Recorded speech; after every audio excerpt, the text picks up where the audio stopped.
The Principles of Economics by Carl Menger. Chapter 3. The Theory of Value.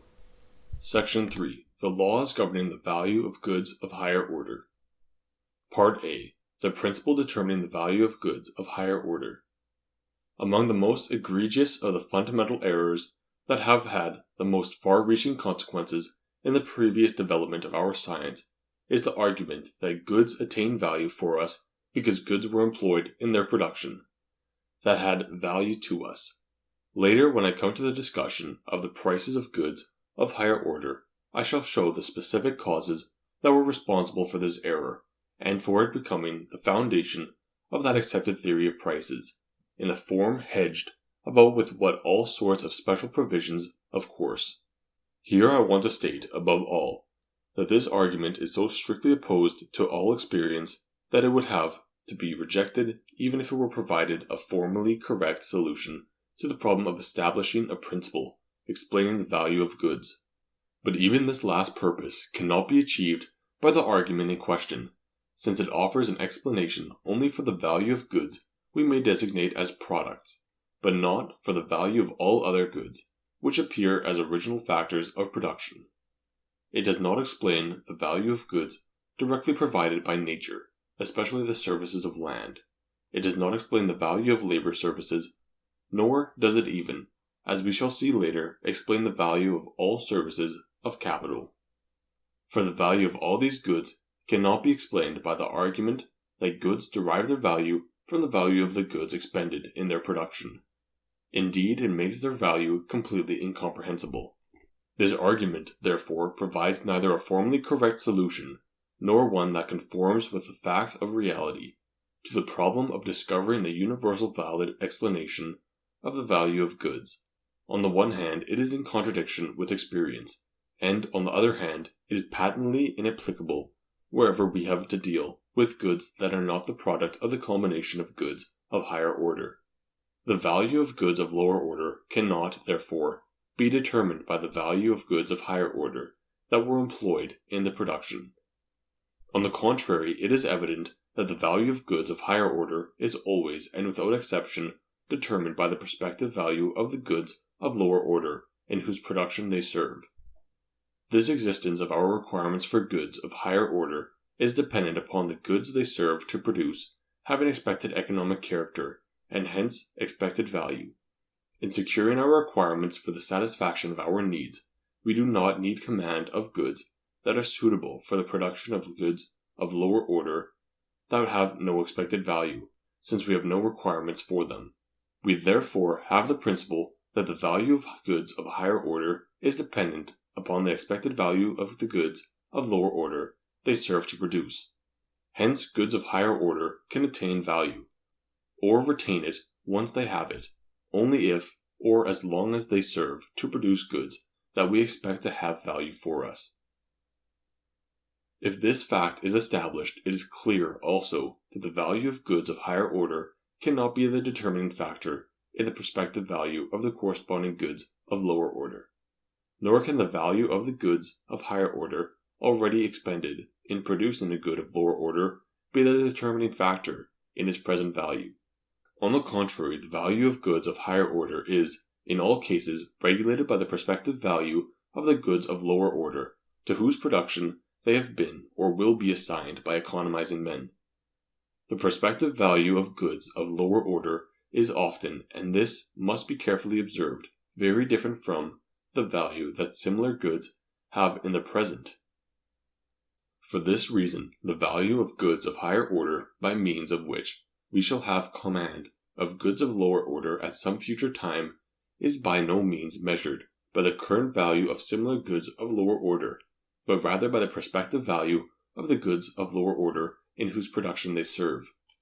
Suppose, for example, that we have the saltpeter, sulfur, charcoal, specialized labor services, appliances, etc., necessary for the production of a certain quantity of gunpowder, and that thus, by means of these goods, we shall have this quantity of gunpowder at our command in 3 months' time. It is clear that the value this gunpowder is expected to have for us in 3 months' time need not necessarily be equal to, but may be greater or less than, the value of an identical quantity of gunpowder at the present time.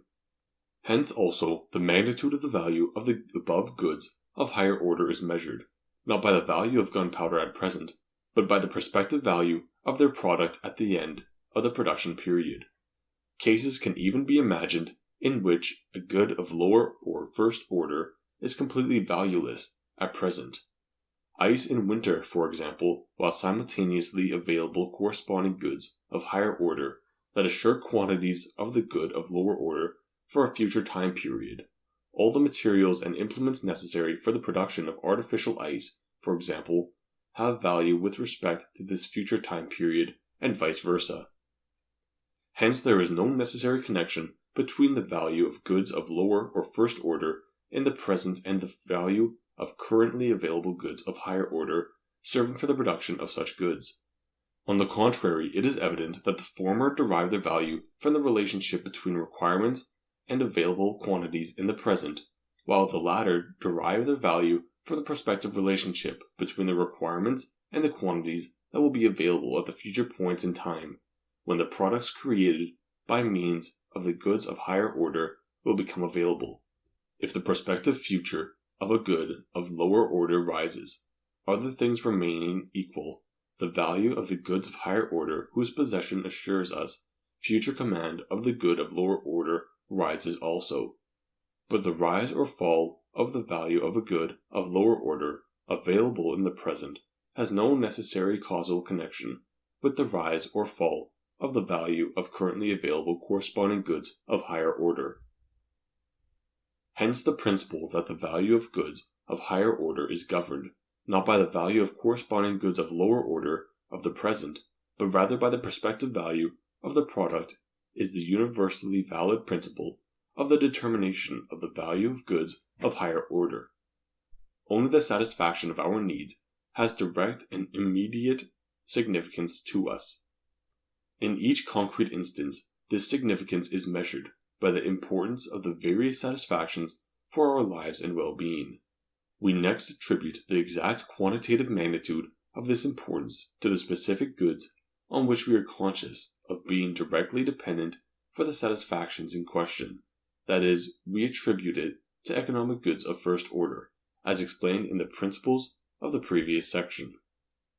In cases in which our requirements are not met or are only incompletely met by goods of first order, and in which goods of first order therefore attain value for us, we turn to the corresponding goods of the next higher order in our efforts to satisfy our needs as completely as possible, and attribute the value that we attributed to goods of first order in turn to goods of second, third, and still higher orders whenever these goods of higher order have economic character. The value of goods of higher order is therefore, in the final analysis, nothing but a special form of the importance we attribute to our lives and well-being. Thus, as with goods of first order, the factor that is ultimately responsible for the value of goods of higher order is merely the importance that we attribute to those satisfactions with respect to which we are aware of being dependent on the availability of the goods of higher order whose value is under consideration. But due to the causal connections between goods, the value of goods of higher order is not measured directly by the expected importance of the final satisfaction, but rather by the expected value of the corresponding goods of lower order. Part B. The productivity of capital. The transformation of goods of higher order into goods of lower order takes place, as does every other process of change, in time. The times at which men obtain command of goods of first order from the goods of higher order in their present possession will be more distant the higher the order of these goods. While it is true, as we saw earlier, that the more extensive employment of goods of higher order for the satisfaction of human needs brings about a continuous expansion in the quantities of available consumption goods. This extension is only possible if the provident activities of men are extended to ever more distant time periods. A primitive Indian is occupied incessantly with the task of meeting his requirements for a few days at a time. A nomad who does not consume the domestic animals at his command but decides to breed them for their young is already producing goods that will become available to him only after a few months. But among civilized peoples, a considerable proportion of the members of society is occupied with the production of goods that will contribute only after years, and often only after decades, to the direct satisfaction of human needs.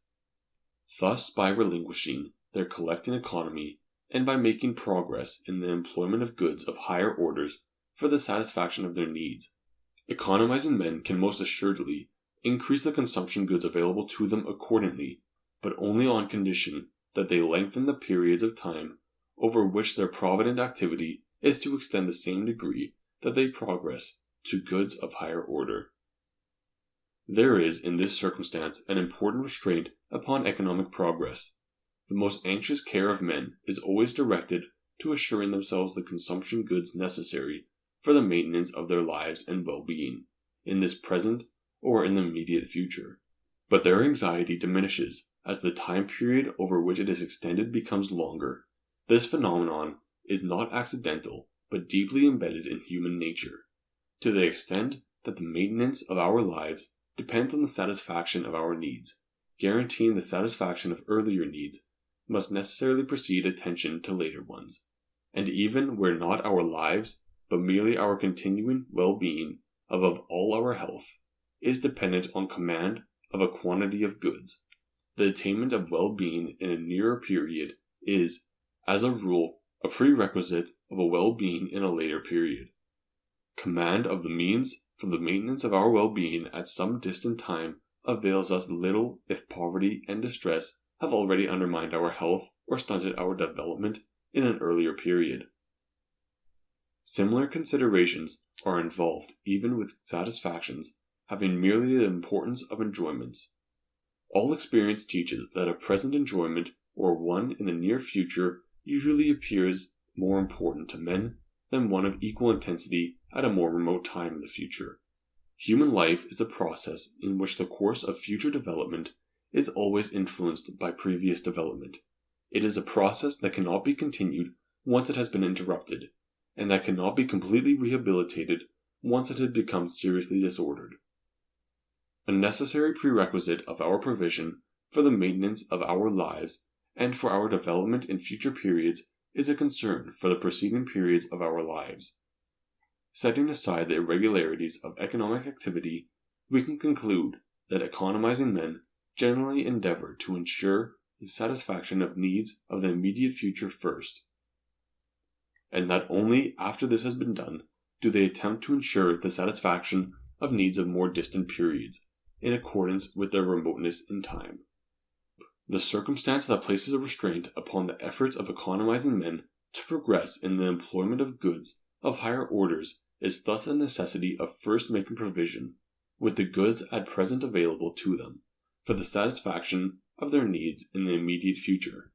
For only when this has been done can they make provision for more distant time periods. In other words, the economic gain men can obtain from more extensive employment of goods of higher order for the satisfaction of their needs is dependent on the condition that they still have further quantities of goods available for more distant time periods after they have met their requirements for the immediate future. In the early stages and at the beginning of every new phase of cultural development, when a few individuals, the first discoverers, inventors, and enterprisers, are making the transition to the use of goods of the next higher order, the portion of these goods that had existed previously, but which until then had no application of any sort in human economy, and for which there were therefore no requirements, naturally having non-economic character. When a hunting people is passing over to sedentary agriculture land, and materials that were not previously used are now employed for the first time for the satisfaction of human needs, lime, sand, timber, and stones for building, for example, usually maintain their non-economic character for some time after the transition had begun. It is therefore not limited quantities of these goods that prevents economizing men in the first stages of civilization from making progress in the employment of goods of higher orders for the satisfaction of their needs. But there is, as a rule, another portion of the complementary goods of higher order which has already been serving for the satisfaction of human needs in some branch or other of production before the transition to the employment of a new order of goods, and which therefore previously exhibited economic character. The seed, grain, and labor services needed by an individual passing from the stage of collecting economy to agriculture are examples of this kind.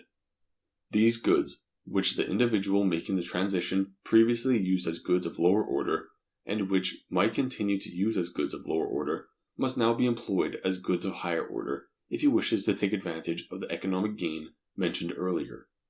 In other words, he can procure this gain only by employing goods which are available to him, if he so chooses, for the present or for the near future, for the satisfaction of the needs of a more distant time period.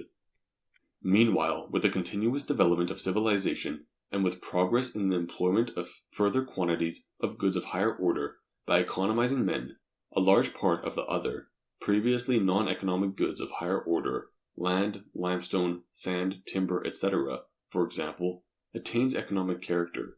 When this occurs, each individual can participate in the economic gains connected with employment of goods of higher order in contrast to purely collecting activity, and at higher levels of civilization with the employment of goods of higher order in contrast to the limitations of means of production of lower order, only if he already has command of quantities of economic goods of higher order, or quantities of economic goods of any kind. When a brisk commerce has already developed and goods of all kinds may be exchanged for one another, in the present for future periods of time, in other words, only if he possesses capital. With this proposition, however, we have reached one of the most important truths of our science, the productivity of capital.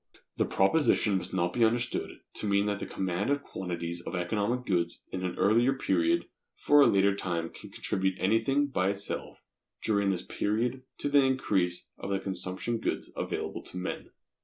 It merely means that the command of quantities of economic goods for a certain period of time is for economizing individuals, a means to the better and more complete satisfaction of their needs, and therefore a good, or rather an economic good, whenever the available quantities of capital services are smaller than the requirements for them.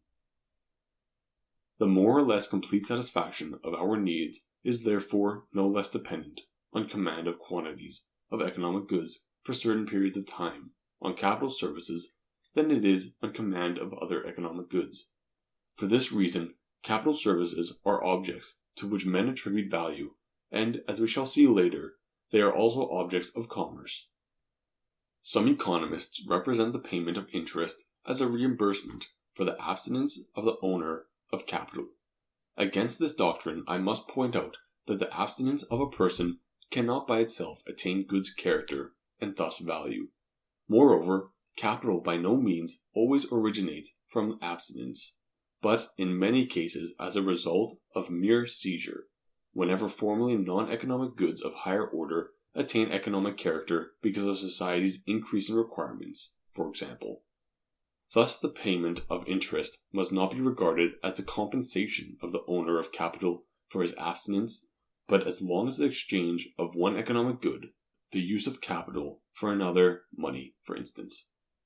Carey falls into the opposite error, however, when he assigns to parsimony the tendency directly inimical to the creation of capital. Part C. The value of complementary quantities of goods of higher order.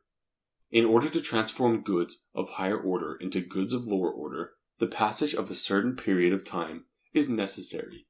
Hence, whenever economic goods are to be produced, command of the services of capital is necessary for a certain time period. The length of this period varies according to the nature of the production process. In any given branch of production, it is longer the higher the order of the goods to be directed to the satisfaction of human needs. But some passage of time is inseparable from any process of production. During these time periods, the quantity of economic goods of which I am speaking is fixed, and not available for other productive purposes. In order to have a good, or a quantity of goods of lower order at our command at a future time, it is not sufficient to have fleeting possession of the corresponding goods of higher order at some single point in time, but instead necessary that we retain command of these goods of higher order for a period of time that varies in length according to the nature of the particular process of production, and that we fix them in this production process for the duration of that time period. In the preceding section, we saw that the command of quantities of economic goods for given periods of time has value to economizing men, just as other economic goods have value to them. From this it follows that the aggregate present value of all the goods of higher order necessary for the production of a good of lower order can be set equal to the prospective value of the product to economizing men, only if the value of the services of capital during the production period is included. Suppose, for example, we wish to determine the value of the goods of higher order that assure us command of a given quantity of grain a year hence. The value of the seed grain, the services of land, the specialized agricultural labor services, and all other goods of higher order necessary for the production of the given quantity of grain will indeed be equal to the prospective value of the grain at the end of the year, but only on condition that the value of a year's command of these economic goods to the economizing individuals concerned is included in the sum. The present value of these goods of higher order by themselves is therefore equal to the value of the prospective product minus the value of the services of the capital employed. To express what has been said numerically, suppose that the prospective value of the product that will be available at the end of the year is 100, and that the value of a year's command of the necessary quantities of economic goods of higher order, the value of services of capital, is 10. It is clear that the aggregate value of all the complementary goods of higher order required for the production of the product, excluding the services of capital, is equal not to 100, but only to 90. If the value of the services of capital were 15, the present value of the other goods of higher order would only be 85. The value of goods to the economizing individuals concerned is, as I have already stated several times, the most important foundation of price formation. Now, if, in ordinary life, we see that buyers of goods of higher order never pay the full prospective price of a good of lower order for the complementary means of production, technically necessary for its production, that they are always only in a position to grant, and actually do grant, prices for them that are somewhat lower than the price of the product, and that the sale of goods of higher order thus has certain similarity to discounting, the prospective price of the product forming the basis of the computation. These facts are explained by the preceding argument. A person who has at his disposal the goods of higher order required for the production of goods of lower order does not, by virtue of this fact, have command of the goods of lower order immediately and directly, but only after the passage of a period of time that is longer or shorter according to the nature of the production process.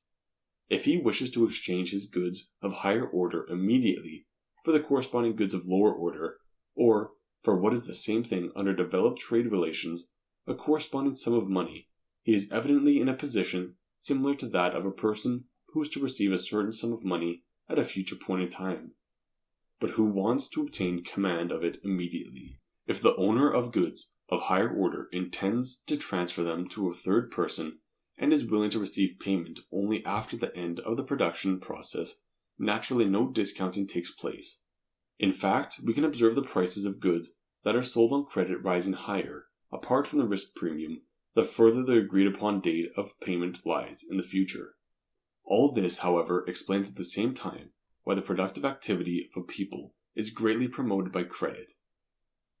In by far the greater number of cases, credit transactions consist in handing goods of higher order over to persons who transform them into corresponding goods of lower order. Production, or more extensive fabrication at least, is very often only possible through credit, hence the pernicious stoppage and curtailment of the productive activity of a people when credit suddenly ceases to flow.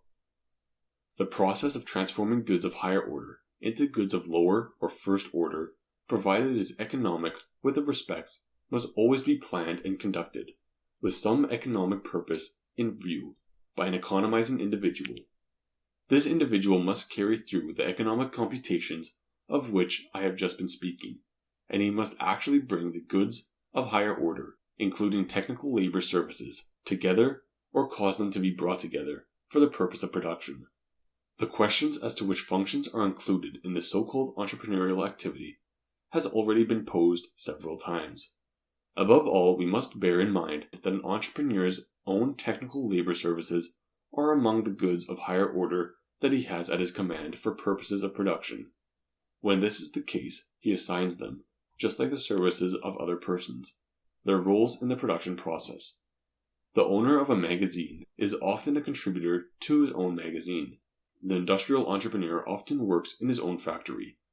Each of them is an entrepreneur, however, not because of his technical participation in the production process, but because he makes not only the underlying economic calculations, but also the actual decisions to assign goods of higher order to particular productive purposes. Entrepreneurial activity includes A.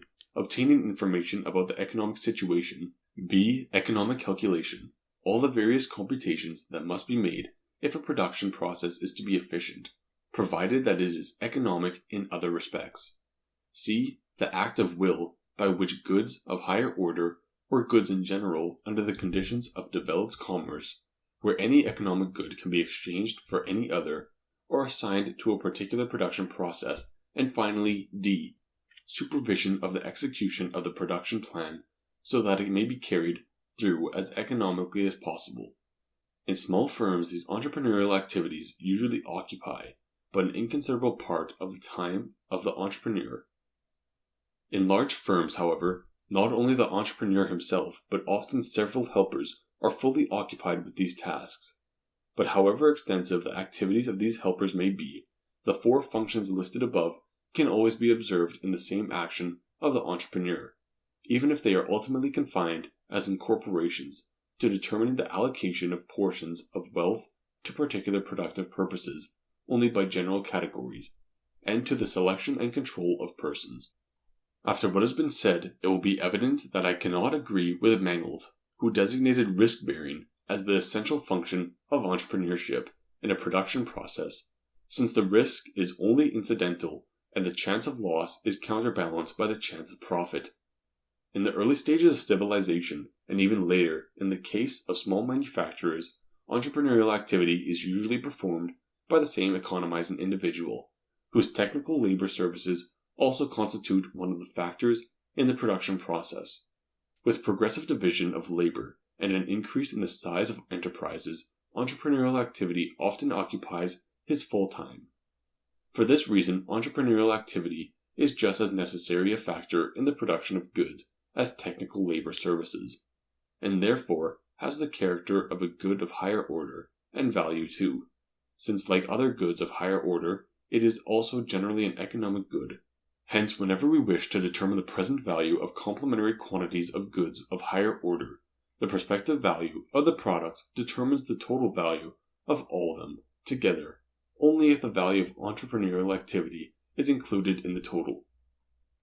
Let me summarize the results of this section.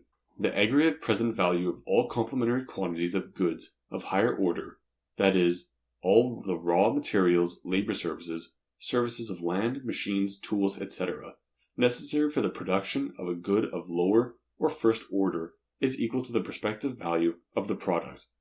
But it is necessary to include the sum, not only the goods of higher order technically required for its production, but also the services of capital and the activity of the entrepreneur. For these are as unavoidably necessary in every economic production of goods as the technical requisites already mentioned.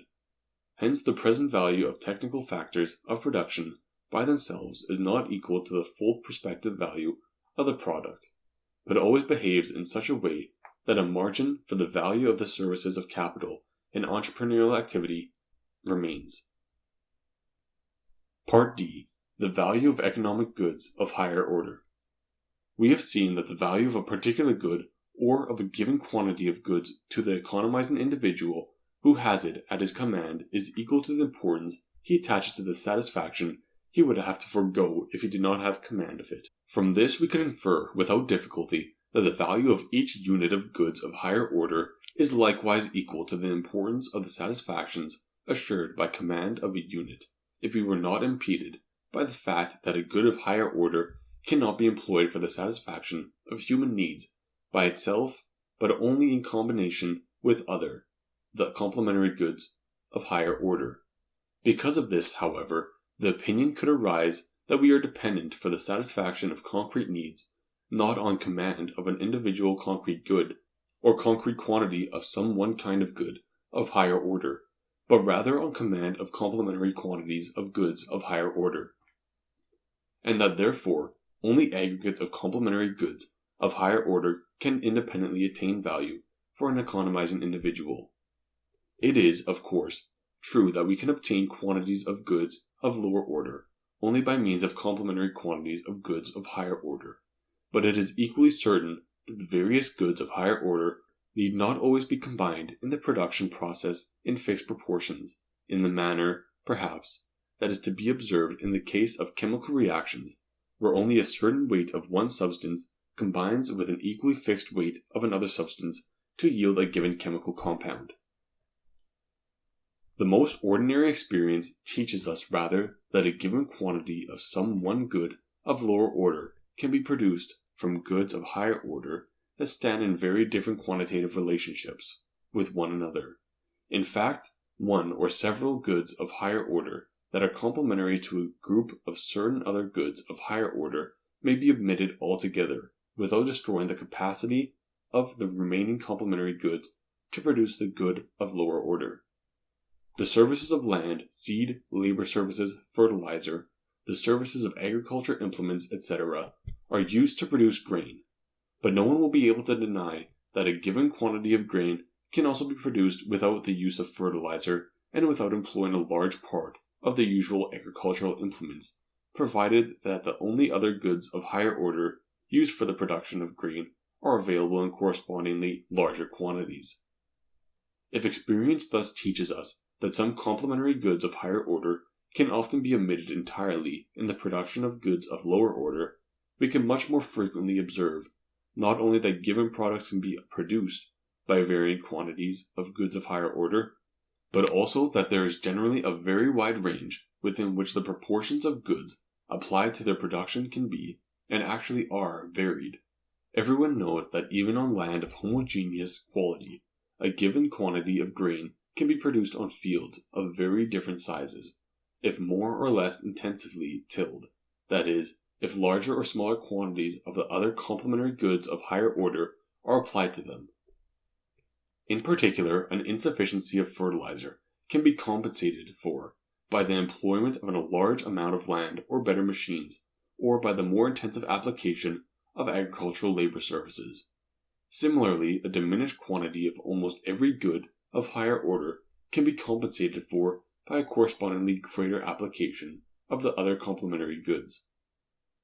But even where particular goods of higher order cannot be replaced by quantities of other complementary goods, and a diminution of the available quantity of some particular good of higher order causes a corresponding diminution of the product.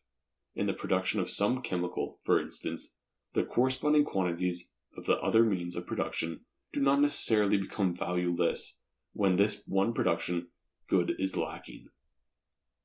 The other means of production can, as a rule, still be applied to the production of other consumption goods, and so in the last analysis to the satisfaction of human needs, even if these needs are usually less important than the needs that could be satisfied if the missing quantity of the complementary goods under consideration had been available. As a rule, therefore, what depends on a given quantity of a good of higher order is not command of an exactly corresponding quantity of product, but only a portion of the product and often only its higher quality. Accordingly, the value of a given quantity of a particular good of higher order is not equal to the importance of the satisfactions that depend on the whole product it helps to produce, but is equal merely to the importance of the satisfactions provided for the portion of the product that would remain unproduced. If we were not in a position to command the given quantity of the good of higher order, where the result of a diminution of the available quantity of a good of higher order is not a decrease in the quantity of a product, but a worsening of its quality, the value of a given quantity of a good of higher order is equal to the difference in importance between the satisfactions that can be achieved with the more highly qualified product and those that can be achieved with the less qualified product. In both cases, therefore, it is not satisfactions provided by the whole product that a given quantity of a particular good of higher order helps to produce that are dependent on command of it, but only satisfactions of the importance here explained. Even where a diminution of the available quantity of a particular good of higher order causes the product, some chemical compound for example, to diminish proportionately, the other complementary quantities of goods of higher order do not become valueless. Although their complementary factor of production is now missing, they can still be applied to the production of other goods of lower order, and thus directed to the satisfaction of human needs, even if these needs are, perhaps, somewhat less important than would otherwise have been the case. Thus in this case too, the full value of the product that would be lost to us for lack of particular good of higher order is not the determining factor in its value.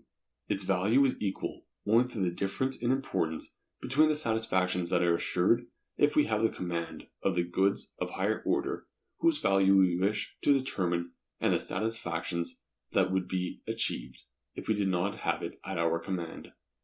If we summarize these three cases, we obtain a general law of determination of the value of a concrete quantity of a good of higher order, assuming in each instance that all available goods of higher order are employed in the most economic fashion. The value of a concrete quantity of a good of higher order is equal to the difference in importance between satisfactions that can be attained when we have command of the given quantity of the good of higher order, whose value we wish to determine, and the satisfactions that would be attained if we did not have this quantity at our command. This law corresponds exactly to the general law of the value determination, since the difference referred to in the law of the preceding paragraph represents the importance of the satisfactions that depend on our command of a given good of higher order. If we examine this law with respect to what was said earlier about the value of the complementary quantities of the goods of higher order required for the production of a consumption good, we obtain a corollary principle. The value of a good of higher order will be greater, 1. The greater the prospective values of the product if the value of the other complementary goods necessary for its production remains equal, and 2. The lower, other things being equal, the value of the complementary goods. Part E. The value of the services of land, capital, and labor in particular. Land occupies no exceptional place among goods if it is used for consumption purposes, ornamental gardens, hunting grounds, etc. It is a good of first order. If it is used for the production of other goods, it is, like many others, a good of higher order. Whenever there is a question, therefore, of determining the value of land, or the value of the services of land, they are subject to the general laws of the determination of value. If certain pieces of land have the character of goods of higher order, their value is subject also to the laws of determination of goods of higher order that I have explained in the preceding section. A widespread school of economists have recognized correctly that the value of land cannot validly be traced back to labor or to the services of capital. From this, however, they have deduced the legitimacy of assigning land an exceptional position among goods. But the methodological blunder involved in this procedure is easily recognized. That a large and important group of phenomena cannot be fitted into the general laws of a science dealing with these phenomena is telling evidence of the need for reforming the science. It does not, however, constitute an argument that would justify the most questionable methodological procedure of separating a group of phenomena from all other objects of observation exactly similar in general nature, and elaborating special highest principles for each of the two groups. Recognition of this mistake has led, therefore, in more recent times to numerous attempts to fit land and the services of land into the framework of a system of economic theory with all other goods, and to trace their values and the prices they fetch back to the human labor or to the services of capital in conformity with the accepted principles. But the violence done to goods in general, and to land in particular, by such attempts is obvious. A piece of land may have been wrested from the sea with the greatest expenditure of human labor, or it may be the alluvial deposit of some river, and thus have been acquired without any labor at all. It may have been originally overgrown with jungle, covered with stones, and reclaimed later with great effort and economic sacrifice, or it may have been free of trees and fertile from the beginning. Such items of its past history are of interest in judging its natural fertility, and certainly also for the question of whether the application of economic goods to this piece of land were appropriate and economic. But its history is of no relevance when its general economic relationships, and especially its value, are at issue. For these have to do with the importance goods attain for us solely because they assure us future satisfactions. From these considerations, it also follows that whenever I refer to the services of land, I mean the services measured over time, of pieces of land as we actually find them in the economy of men, and not the use of the original powers of land. For only the former are objects of human economizing, while the latter, in concrete cases, are merely at most the objects of a hopeless historical investigation, and in any case irrelevant for economizing men. When a farmer rents a piece of land for 1 or several years, he cares little whether its soil derives its fertility from capital investments of all kinds, or was fertile from the very beginning. These circumstances have no influence on the price he pays for the use of the soil. A buyer of a piece of land attempts to reckon the future, but never the past, of the land he is purchasing. Thus the newer attempts to explain the value of land or the services of land by reducing them to labor services, or to the services of capital, must be regarded only as an outcome of the effort to make the accepted theory of ground rent a part of our science that stands relatively in the least contradiction with the phenomena of real life, consistent with prevalent misconceptions of the highest principles of our science. It must further be protested against that the accepted theory of rent, especially in the form in which it was expressed by Ricardo, that it brought to light merely an isolated factor having to do with differences in the value of land, but not a principle explaining the value of the services of land to economizing men, and that the isolated factor was mistakenly advanced as the principle. Differences in the fertility and situation of pieces of land are doubtless among the most important causes of differences in the value of the services of land and of land itself. But beyond these, there exist still other causes of differences in the value of these goods. Differences in fertility and situation are not even responsible for these other causes, much less a general principle explaining the value of land and services of land. If all pieces of land had the same fertility in equally favorable locations, they would yield no rent at all, according to Ricardo. But although a single factor accounting for differences between the rents they yield may then indeed be absent, it is quite certain that neither all the differences between the rents nor rent itself would, of necessity, disappear. It is evident, rather, that even in the most unfavorable situation and least fertile pieces of land in a country where land is scarce would yield a rent that could find no explanation in the Ricardian theory. Land and the services of land, in the concrete forms in which we observe them, are objects of the value appraisement like all other goods. Like other goods, they attain value only to the extent that we depend on command of them for the satisfaction of our needs, and the factors determining their value are the same as those we encountered earlier in our investigation of the value of goods in general. A deeper understanding of the differences in their value can, therefore, also only be attained by approaching land and the services of land from the general points of view in our science, and in so far as they are goods of higher order, relating them to the corresponding goods of lower order, and especially to their complementary goods. In the preceding section, we obtained the result that the aggregate value of the goods of higher order necessary for the production of a consumption good, including the services of capital and entrepreneurial activity, is equal to the prospective value of the product. Where services of land are applied to the production of goods of lower order, the value of these services, together with the value of other complementary goods, will be equal to the prospective value of the good of lower or first order to whose production they have been applied. As this prospective value is higher or lower, other things remaining equal, the aggregate value of complementary goods will be higher or lower. As for the separate value of actual pieces of land or services of land, it is regulated, like the value of other goods, of higher order, in accordance with the principle that the value of a good or higher order will, in other things being equal, be greater, 1. The greater the value of the prospective product, and 2. the smaller the value of the complementary goods of higher order. The value of services of land is therefore not subject to different laws than the value of the services of machines, tools, houses, factories, or any other kind of economic good. The existence of the special characteristics that land and the services of land, as well as many other kinds of goods, exhibit is by no means denied. In any country, land is usually available only in quantities that cannot be easily increased. It is fixed as to situation, and it has an extraordinary variety of grades.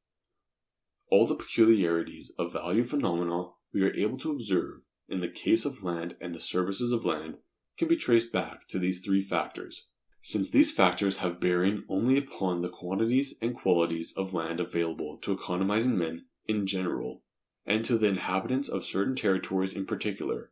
The peculiarities in question are factors in the determination of value that influence not just the value of land and the services of land, but, as we saw, the value of all goods. The value of land thus has no exceptional character. The fact that the prices of labor services, like the prices of the services of land, cannot without the greatest violence be traced back to the prices of their costs of production, has led to the establishment of special principles for this class of prices as well. It is said that the most common labor must support the laborer and his family, since his labor services could not otherwise be contributed permanently to society, and that his labor cannot provide him with much more than minimum of substance, since otherwise an increase of laborers would take place, which would reduce the price of labor services to the former low level. The minimum of substance is therefore, in this theory, the principle that governs the price of the most common labor, while the higher prices of other labor services are explained by reducing them to capital investments or to rents for special talents. But experience teaches us that there are labor services that are completely useless and even injurious to economizing men. They are therefore not goods. There are other labor services that have goods character, but not economic character, and hence no value. In this second category belong all labor services that are available to society for some reason or other in such large quantities that they attain non-economic character. The labor services connected with some unpaid office, for example. Hence, too, as we shall see later, labor services of these categories cannot have prices. Labor services are therefore not always goods or economic goods simply because they are labor services. They do not have value as a matter of necessity. It is thus not always true that every labor service fetches a price, and still less always a particular price.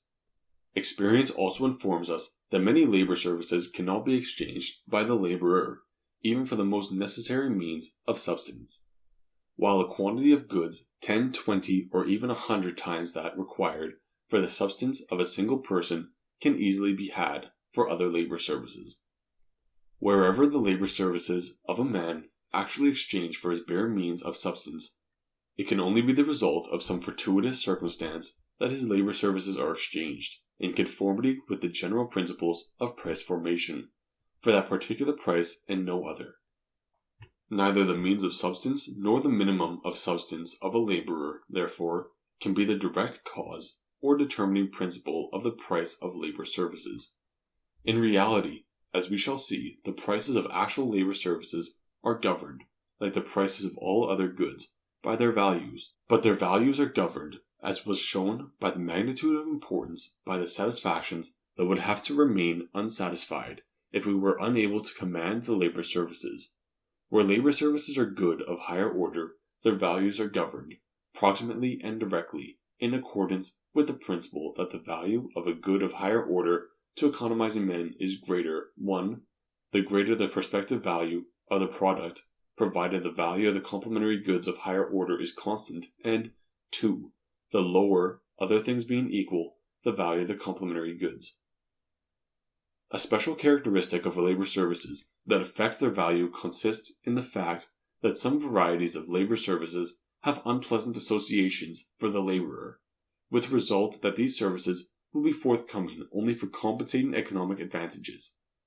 Labor services of this kind cannot, therefore, easily attain a non-economic character for society.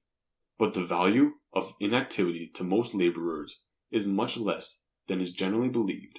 The occupations of by far the great majority of men afford enjoyment, are thus themselves true satisfactions of needs, and would be practiced, although perhaps in smaller measure or in a modified manner, even if men were not forced by lack of means to exert their powers. The exercising of his powers is a need for every normal human being. That only a few persons nevertheless work without expecting economic compensation is due not so much to the unpleasantness of labor as such, but rather to the fact that the opportunities to engage in remunerative labor are fully ample. Entrepreneurial activity must definitely be counted as a category of labor services. It is an economic good as a rule, and as such has value to economizing men. Labor services in this category have two peculiarities. A. They are by nature not commodities, not intended for exchange, and for this reason have no prices. B. They have command of the services of capital as necessary prerequisites since they cannot otherwise be performed. This second factor limits the amount of entrepreneurial activity in general that is available to a people. It especially limits to relatively very small quantities entrepreneurial activity that can only be performed if the economizing individuals in question have at their disposal the services of large amounts of capital. Credit increases and legal uncertainties diminish these quantities. The inadequacy of the theory that explained the prices of goods by the prices of goods of higher order that served to produce them naturally also made itself felt wherever the price of services of capital came in question. I explained the ultimate causes of the economic character and value of goods of this kind earlier in the present chapter, and pointed out in the error in this theory that represents the price of the services of capital as a compensation for the abstinence of the owners of capital.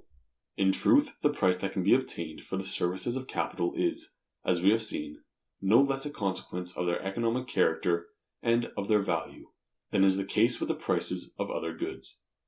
The determining principle of the value of the services of capital is the same as the principle determining the value of goods in general.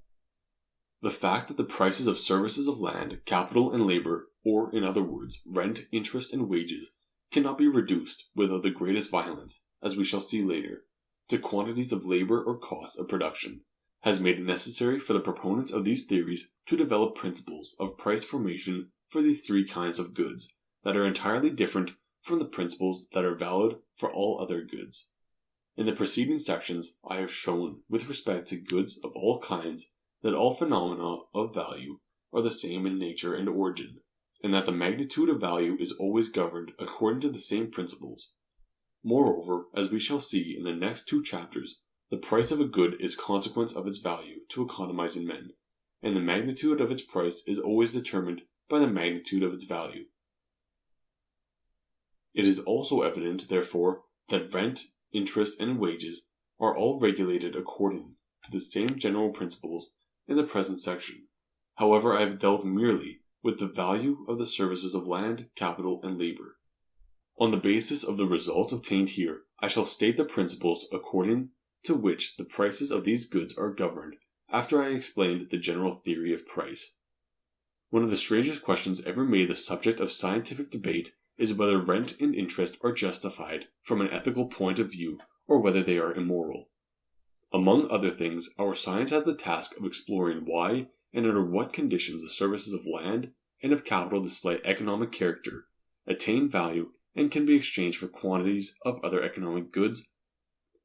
But it seems to me that the question of the legal or moral character of these facts is beyond the sphere of our science. Wherever the services of land and of capital bear a price, it is always as a consequence of their value, and their value to men is not the result of arbitrary judgments, but a necessary consequence of their economic character. The prices of these goods, the services of land and of capital, are therefore the necessary product of the economic situation under which they arise, and will be more certainly obtained the more developed the legal system of a people and the more upright its public morals. It may well appear deplorable to a lover of mankind that possession of capital or a piece of land often provides the owner a higher income for a given period of time than the income received by a laborer for the most strenuous activity during the same period. Yet the cause of this is not immoral, but simply that the satisfaction of more important human needs depends upon the services of the given amount of capital or piece of land, than upon the services of the laborers. The agitators of those who would like to see society allot a larger share of the available consumption goods to laborers than at present really constitutes therefore a demand for nothing else than paying labor above its value. For if the demand for high wages is not coupled with a program for the more thorough training of workers, or if it is not confined to advocacy of freer competition, it requires that workers be paid not in accordance with the value of their services to society, but rather with a view of providing them with a more comfortable standard of living, and achieving a more equal distribution of consumption goods and of the burdens of life. A solution of the problem on this basis, however, would undoubtedly require a complete transformation of our social order.